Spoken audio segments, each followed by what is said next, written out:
ரோஜா கரையில் பன்னீர் துளி வழிகின்றதே நதியின்னத்தே.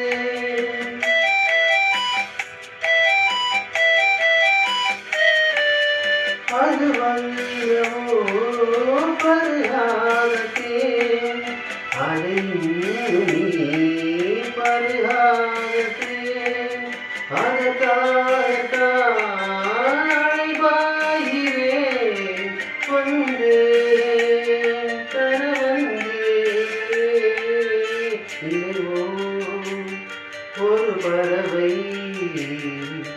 விரிக்கும் அதன் சிறகை பறக்கும் அது கலக்கும் தன்னுரை